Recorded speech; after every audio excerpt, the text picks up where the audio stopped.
Welcome to my channel mga idol. Pag bago ka pala na sa akin channel, please like, share at subscribe para may update ka sa aking upload. Ito yung langis mo lang idol oh. Disclaimer lang idol ha, sa mga naniwala lang. Kasi kung maniwala tayo, siyempre gagaling tayo. Ito ay mula sa, ang langis nito ay mula sa tribe, sa mga ninuno, ng mga manggagamot. Ito, gamot po to sa kahoy na miracle, nagtatawag ko ito miracle kasi nagpa-heal po siya ng ating karamdaman.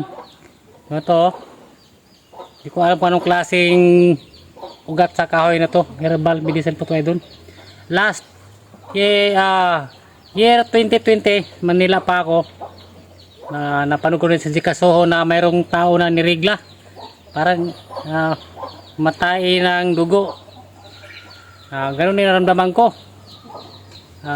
Pag nagtatrabaho tayo, examinin tayo, medical, bagsak tayo kasi mayroon tayong findings.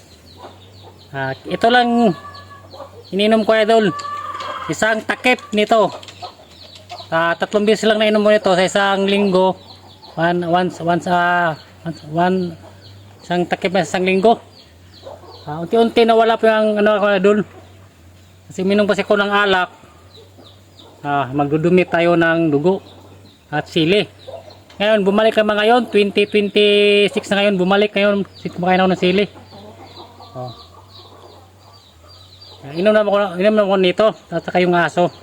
Kung napagaling tayo dito at sa aso, baka pwede rin. Idudugtong natin yung video natin doon sa aso at saka ako. Yung langis na mula sa tribe, gamot po ito idol. Ito ay nagpagaling sa akin yung nagdumi po ako nagtayo po ako ng dugo. Kung napagaling yung tao, baka sa aso pwede rin. Kasi yung aso ko lumalabas yung dugo sa kanyang may-ari.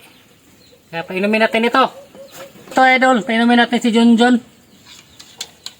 Ito, puyo ka dyan, puyo. Nga, matapon na akong langis doon. Isang takip lang. Ako inom ito ako mamaya. Ako muna iinom ang mga idol. Kasi may nagtayo din ako ng dugo at kumain ako ng sili. Kita mo ito. Ako muna iinom.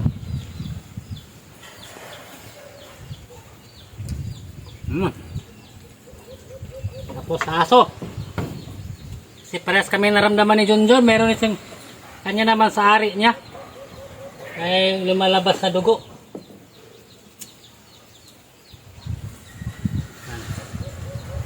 Dali, Junjun.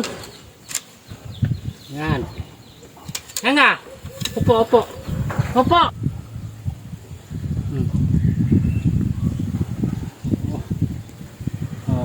Junjun inom dyan, kaya mo para gumaling tayo. Kasi naramdaman eh. Malinas nyo doon ang langis. Pakita yung putin nyo doon, no?